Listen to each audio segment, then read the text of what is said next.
You have heard me say this before. Life is a journey.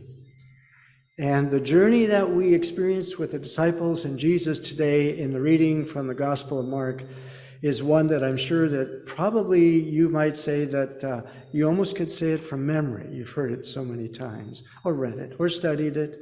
But it's a passage that I think really calls to our attention today. By the way, whoever put that opening call to worship together, that was perfect on where they found it, but it was great, just fit in just perfect. And that hymn, I have to say, is A Mighty Fortress is one of my favorites. So what a wonderful start in our time together. Jesus calms the storm from Mark chapter 4. As evening came, Jesus said to his disciples, "Let us cross to the other side of the lake." So they took Jesus in the boat and started out, leaving the crowds behind, although other boats followed. But soon a fierce storm came up, and high waves were breaking into the boat, and it began to fill with water. Jesus was sleeping at the back of the boat with his head on a cushion. The disciples woke him up, shouting, "Teacher, don't you care that we are going to drown?" When Jesus woke up, he rebuked the wind and said to the water, "Silence, be still." Suddenly the wind stopped, and there was a great calm. Then he asked to them, "Why are you afraid?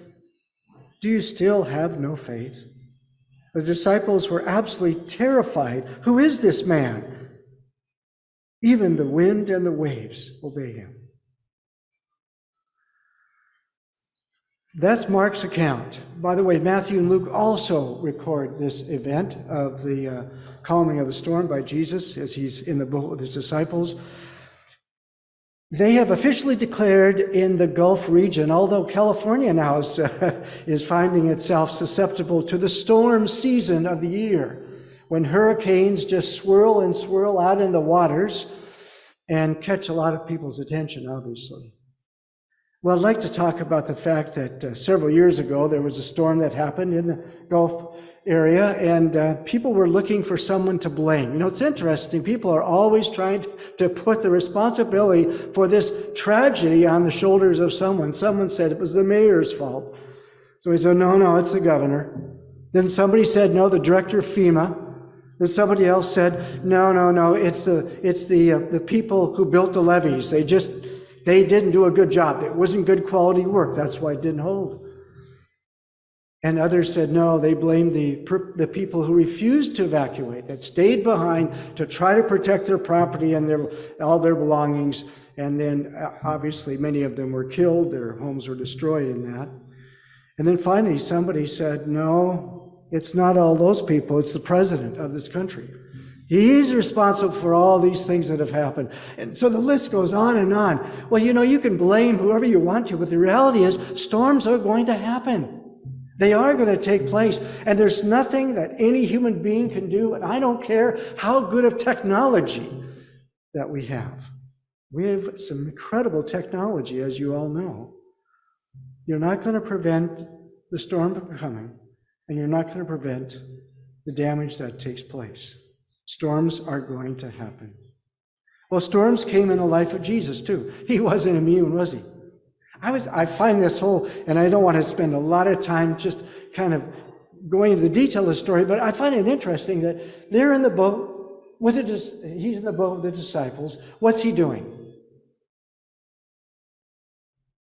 He's sleeping. And by the way, this is the only account of Jesus sleeping in all of the Bible. The only time that Jesus was sleeping. Now, if there's one time that you could probably wish he was awake, it was this time, certainly on the behalf of the disciples who were panicking. Now, the interesting thing, too, is the disciples, some of them were fishermen, professional fishermen. They had fished this, as we call it the Sea of Galilee, but I've been there, it's like a lake. It's like a big lake. It kind of sits at the basin, surrounded by mountains, and the very top of that ridge of mountains, there's Mount Hermon. Mount Hermon is interesting because in this area of the world, by the way, when temperatures exceed 100, 125, sometimes 140 in the hottest time of the year, that mountain always has snow on the top. Now, interesting, because occasionally the wind will come over the top of that mountain, carry that cold, frigid air down to the humid, warm, temperate area of the lake. Guess what that produces? We see that effect here as we live in this area. It's that summertime when the superheat is inland and the chilly, damp, cool from the ocean is there. And what do we have? We have fog. Sure. Fortunately, we don't have the reaction that sometimes they get there on the Lake of Galilee, where the wind just stirs up the water and all of a sudden you've got an instant storm. And that's what they had. They were in the middle of this huge storm. You know, the disciples, we'll talk about them in just a minute. But I wanted to share with you 4 things about this story. 4 things to kind of remember that maybe you can take with you when it comes to storms that you encounter in your life. First of all, here's number 1. Storms will come. 1 Peter 4 says these words, "Dear friends, do not be surprised at the painful trial you are suffering, as though something strange were happening to you." The disciples just didn't know why this was happening. They really didn't. Now, they've probably seen storms before, but they're just kind of going, but why is this happening? What? To us, right now. And they're thinking, I mean, for goodness sakes, who's in the boat with us? He's the Messiah, the King. Wouldn't his Father be concerned about his well-being? Why is this happening to us and to him too? Meanwhile, and I just laugh because, you know, the disciples were human beings like you and me. And we get kind of a little upset and a little fearful when things happen to us, don't we? You ever been on a jet plane at 30-some thousand feet? And you're moving along and things are just going really well and smooth, and it's a great flight, maybe you're dozing off. All of a sudden you go, something hits you like somebody just hit the side of the jet outside. You drop about 30 or 40 or 50 feet. And then all of a sudden you've got this bumping like this. Now, I don't know about you, but that's not a comfortable time for me in my life. I'm not good with turbulence. I just don't do well with it. So I've had those moments. Maybe you've had those moments too, when turbulence hits your life and all of a sudden you're not too calm either, and you're also wondering, where is he when you need him? Sometimes people will say, well, you know, I've got my faith. I pray a lot. I go to church. You know, I've been a good Christian. But, you know, why is this taking place in my life right now? It's interesting that reading in the book of Hebrews, recently I came across this part of the Hebrews talks about Abraham. Remember God's promise to Abraham? What did he say to Abraham? You are going to have as many children as stars in the sky. How old was he at the time? Well, he was heading toward 100. God makes him this incredible promise. So he thinks, oh, I better get going because, you know, I'm not getting any younger. And yet nothing seemed to be happening. We won't go into details of that. You probably are familiar with Abraham's life. But basically these words kind of came out from Hebrews chapter 6. And so after waiting patiently, Abraham received what was promised to him. The original language that we have in the Hebrew uses this word, after much long suffering.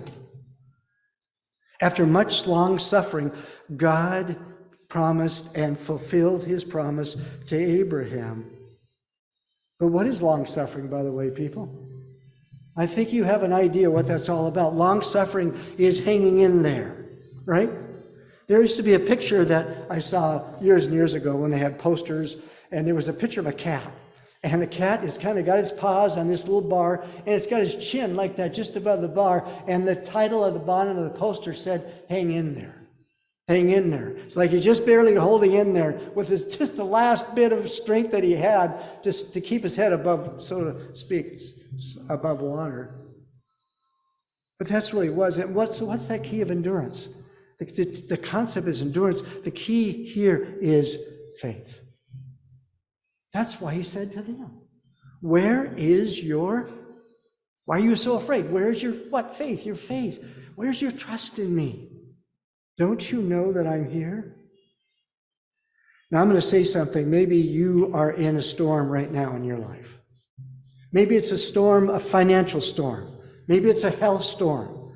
Maybe it's a stormy, rocky relationship that you have with another person. Maybe it's an issue with children. You know what I've discovered being a parent of 30-something? My 2 kids are in their 30s. Guess what? You're always a parent. Always a parent. I don't care if they get married, they have children, they have jobs, they have their lives, their own homes, or whatever they got. They're still your children.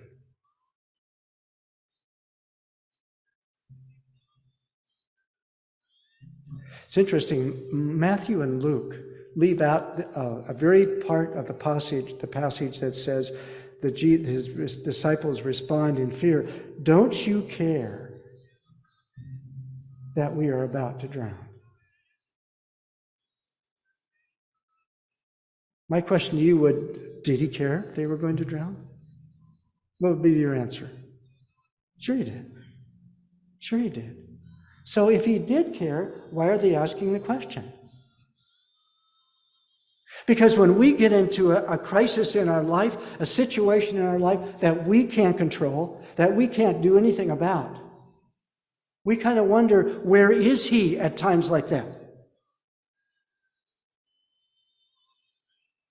It's at times like that, it feels like God, you may be praying to him, asking God to help you through this time, or to care for this other person whose life is in crisis or tribulation or whatever it's going through in turmoil. You're hoping and praying, and yet nothing, what? You don't hear anything.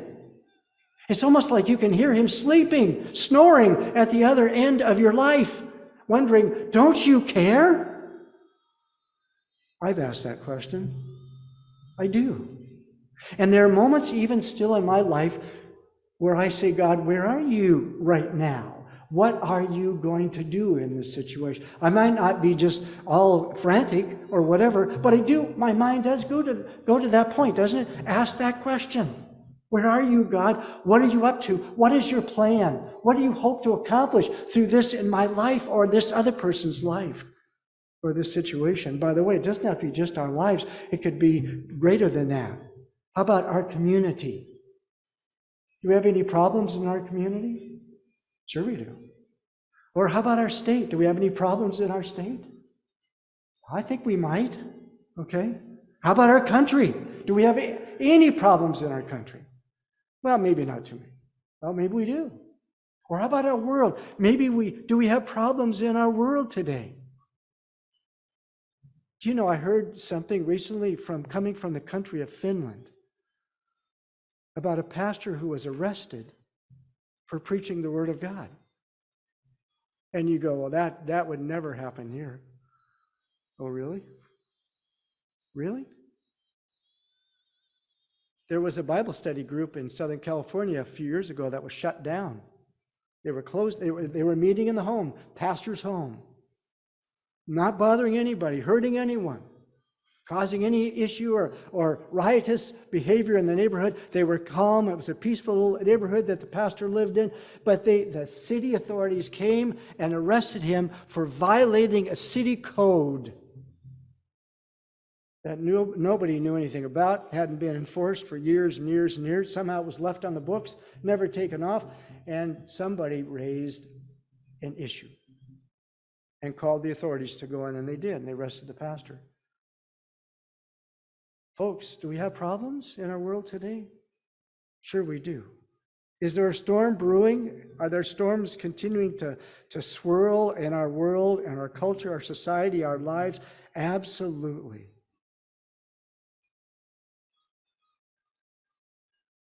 You know, sometimes the storms that we have are not storms that just happen. They're things that we bring upon ourselves, right? Sure we do. You ever made a bad decision? You ever done something you regret? Or worse than that, you did something you regret and somebody found out and you got in at least some degree of trouble. I've done that occasionally with my wife. She will She will find out something I've done. Not to be deceivious or deceptive, whatever, but I thought, well, she won't, this is no big deal. She won't mind. Well, she finds out, she minds. I found myself, and all of a sudden, in a moment of crisis here. It really happens. See, many times when storms happen, we try to analyze them, don't we?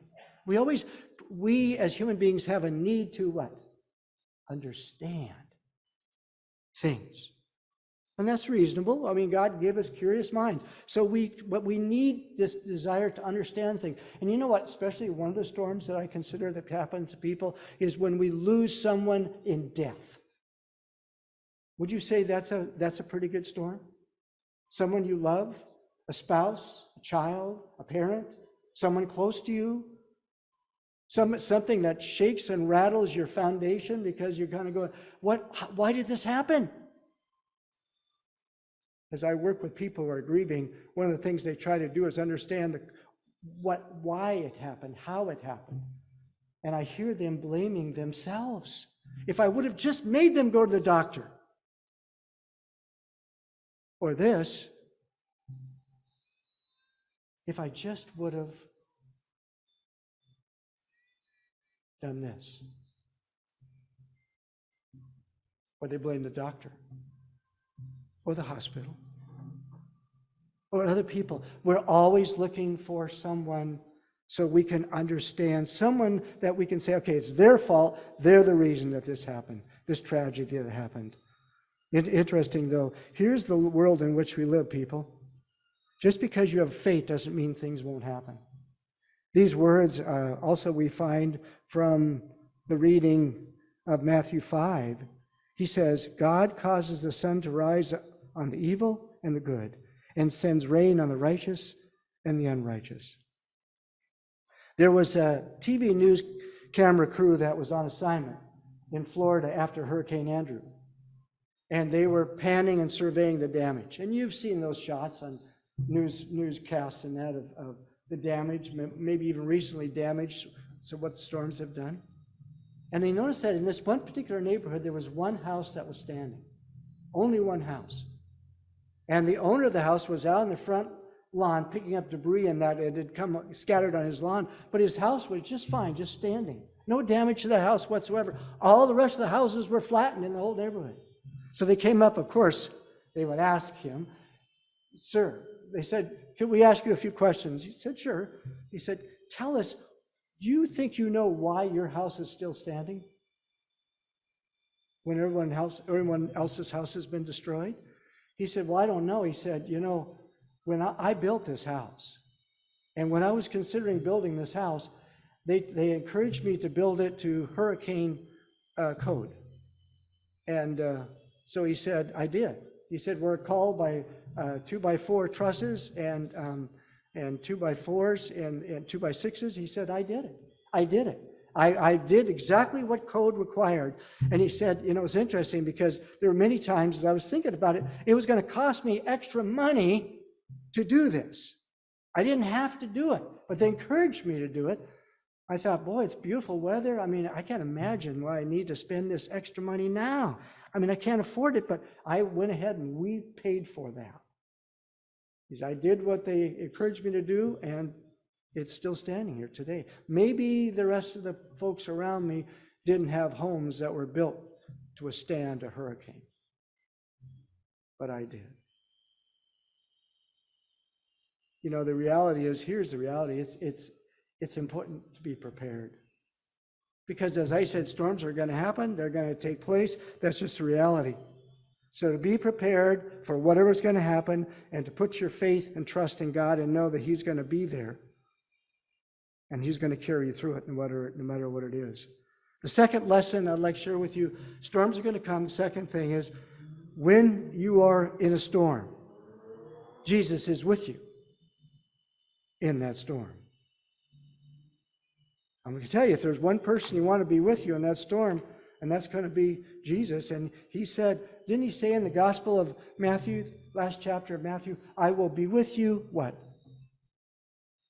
Always. It may not feel like that sometimes. I don't know about it. I don't know about you, but there are 7,000 promises that God makes to people in the Bible. 7,000. I know that because I Googled it. But it just says that basically, of those 7,000 promises, and I know many promises, I've never known him to break a promise to me. Never. Even though sometimes I wonder, or I question, or I become fearful or anxious, or I worry or I get upset, it doesn't change the fact that those promises still are certain and secure. And so as we said, Jesus is, in the whole time this whole thing's going on, Jesus is sleeping in the boat. And you know why he was sleeping? There's two reasons he was sleeping. First of all, he was human. And like us human beings, he was working really hard, ministering to the crowds and the masses of people that were just all around him.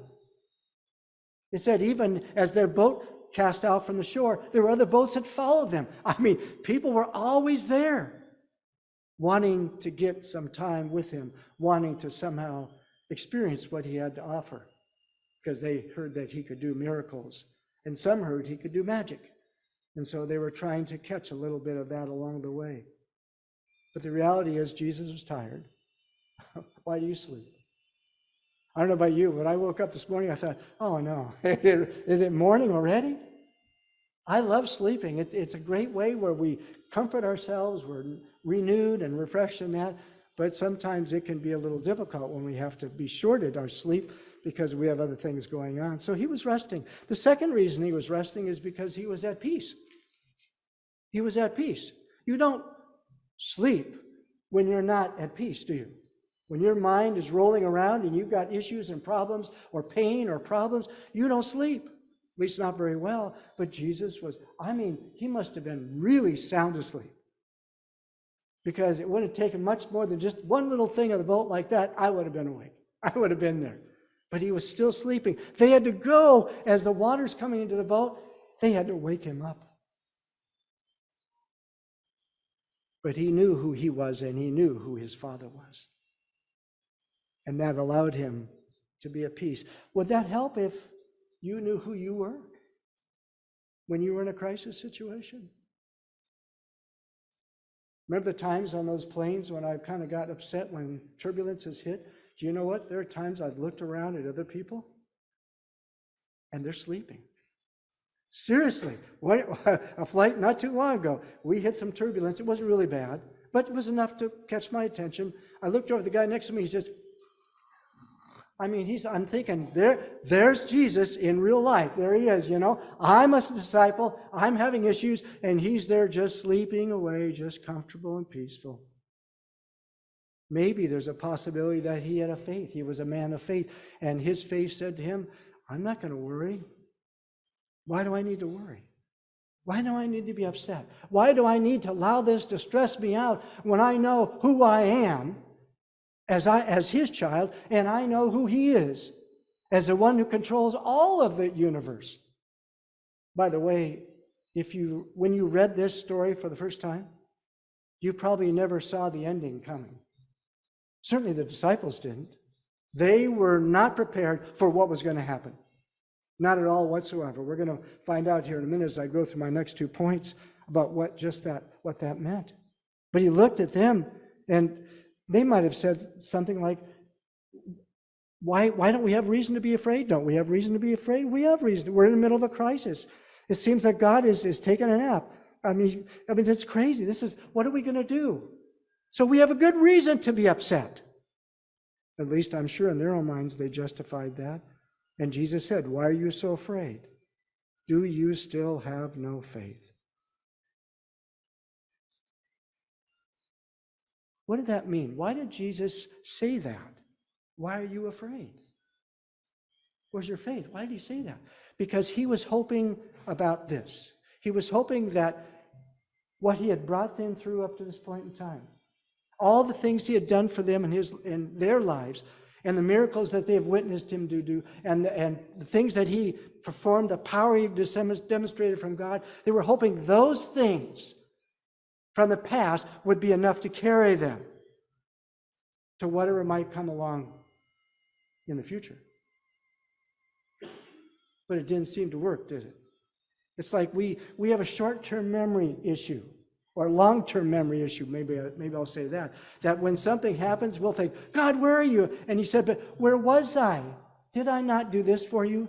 Did I not heal you? Did I not bring this miracle into your life? Did I not do this at one point in time in your journey? Did I not carry you through this? And I'm going to tell you something right now. I don't know about you, but for those of us who are of more mature years, think about all those things that have happened through those years of your life. Did God ever do anything for you along the way?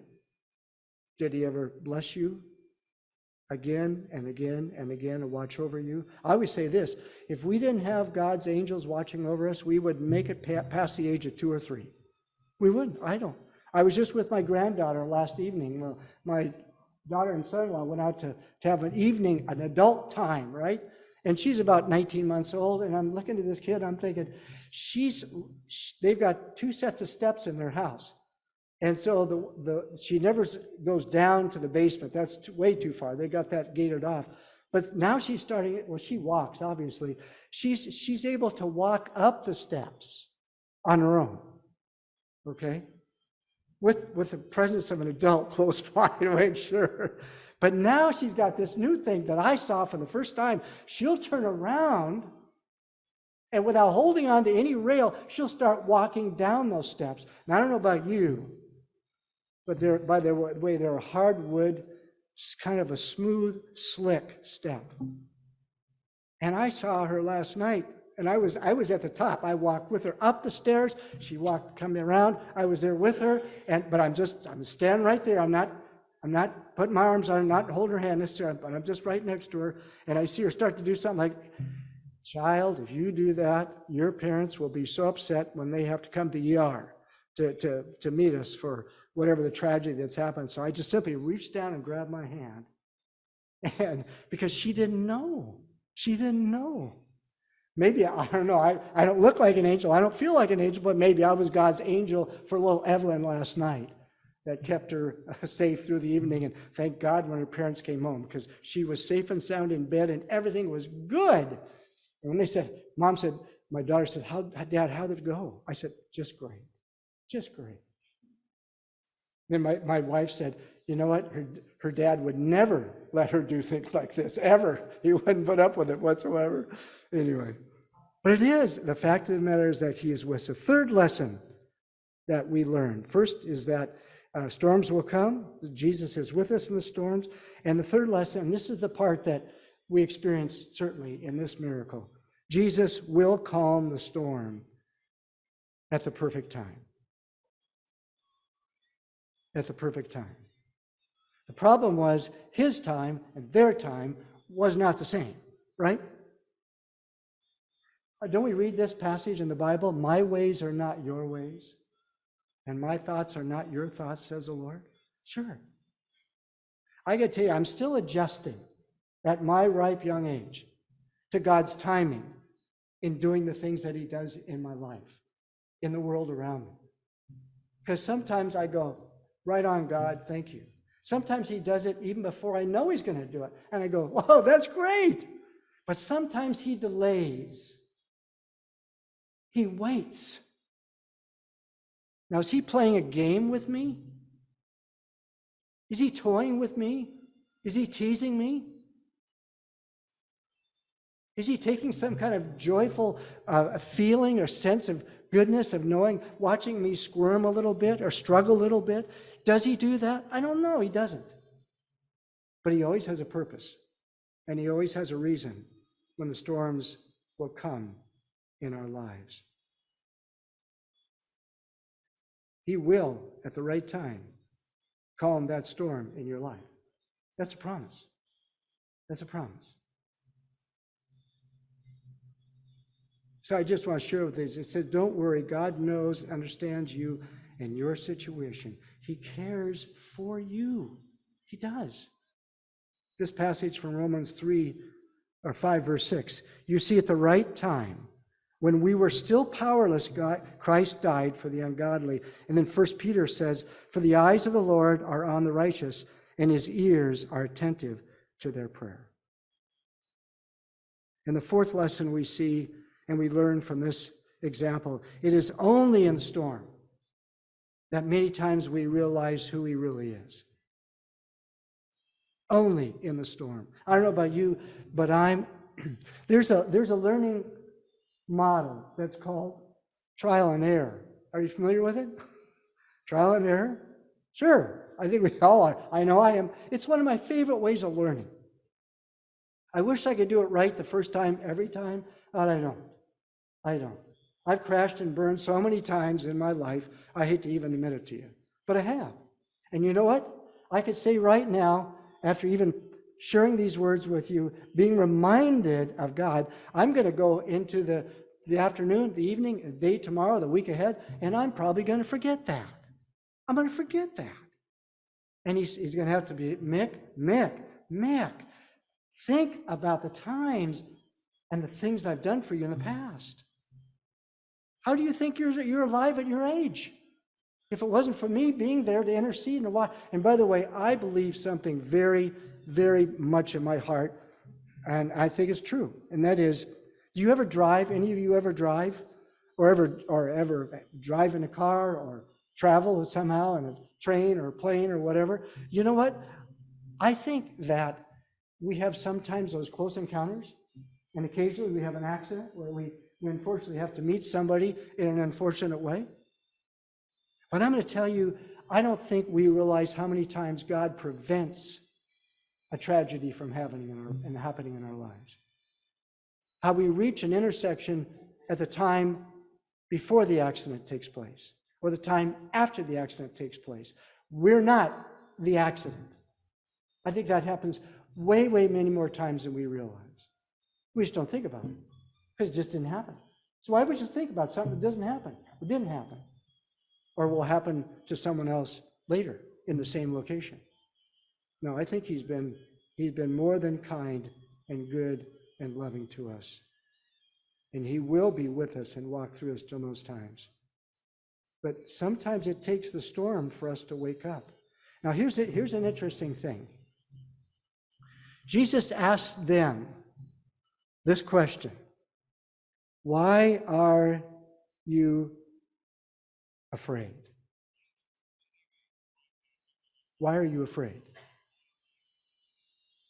Now, the interesting thing is, fear is an emotion, is it not?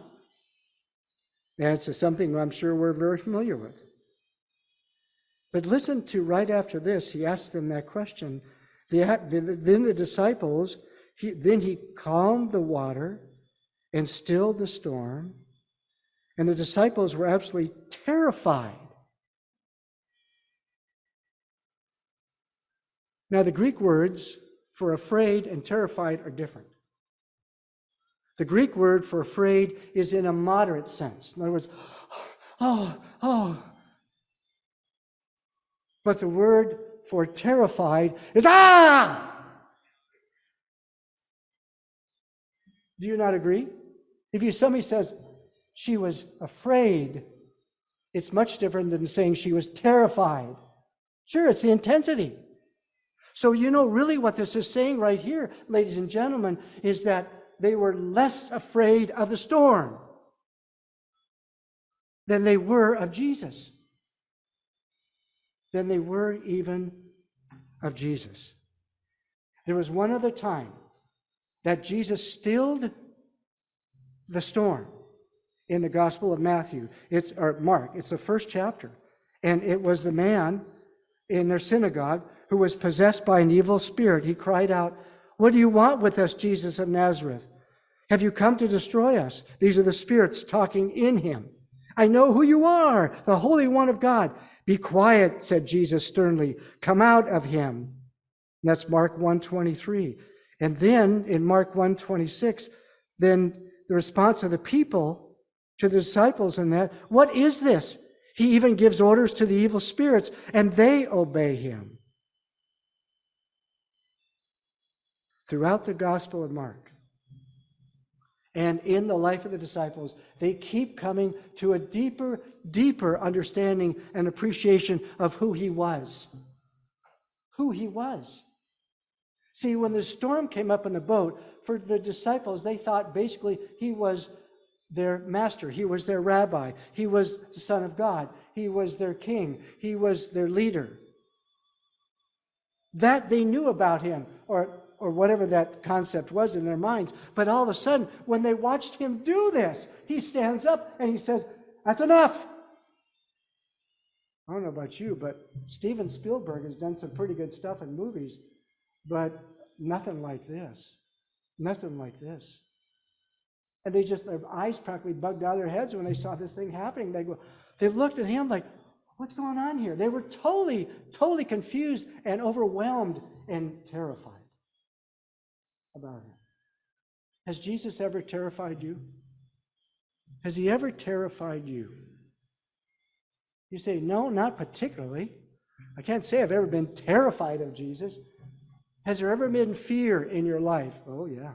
You know, the interesting thing is, faith and fear do not exist simultaneously. They can't. It's impossible. Because if you're afraid, then the faith has taken a back seat, so to speak. It is predominant. It is the one that is primary in your life at that moment in time. I'm not saying you've lost your faith, but I'm just saying that faith is no longer in the first place where it needs to be. The fear is there now. Our humanness is there. And I have to say, I want to say on our defense, we're human. God knows that. Jesus knows that. By the way, remember Jesus hanging on the cross? I was trying to think, was Jesus ever terrified? I think there was a moment that he was terrified. Jesus, terrified of what? Remember on the cross the words he spoke from the cross. The one sentence that he spoke, that's, to me, says he was terrified of what was happening. He said, my God, why have you left me?" I don't think he said it just that calmly, but that's what he cried out, it said. My God, why have you abandoned me? Do you hear the disciples in that? Jesus, don't you care that we are about to drown? Why have you abandoned us? Why have you left us? Do you know why Jesus said the things he said from the cross? Yeah. Because he was in extreme pain. And also extreme emotions. He was in the extreme of everything that you could be as a human being. So if you ever wonder if Jesus feels what you feel, then I'm going to say, yes, he did. He went through that moment that you go through in your life. So he understands. And he cares and he loves you very, very much. The man who was blind could not see Jesus until he was healed. The deaf man could not hear about his wonder and power and glory until he could hear those words spoken. Mary, sin had ruined her life until Jesus delivered her and brought her back. It is in those crisis moments, people, that we many times come to realize who he really is. Who he really is in our lives. Would you join me in a word of prayer? Heavenly Father, we wish the storms would not have to come. Not just the hurricanes and tornadoes and other natural tragedies that happen in people's lives, but we wish those storms didn't have to come in our lives. Why? At the times they do, because I find that they come generally in the worst times of life, when I'm weak and I'm not strong and I'm not shining your light and I'm not being a person of faith and courage. But you remind us you love us and you forgive us for all that is past. Forgive us for doubting you. Forgive us not for just being afraid, but for letting that fear carry us forward and wonder what you're doing, or if you even care about us. May this incredible experience the disciples have be something that will help us understand what it means to be your disciples, as well as those disciples who were in the boat with you that day. And just as they were human and had feelings and emotions and had their weak moments, we do too. But we know that you understand more than anyone else, and you will love us and call us back again and again and again and again, because that's who you are. Thank you for every person experiencing your word and your miracle here today, whether here in presence or online. We thank you, Lord, for speaking to our hearts. And now help us to take this miracle with us into our daily living. So the next time that a tragedy happens, or as this crisis is happening in our life right now, we will be reminded that you are there and you will carry us through this storm. And that's a promise. And we will hold you to that because we know that's who you are. Amen.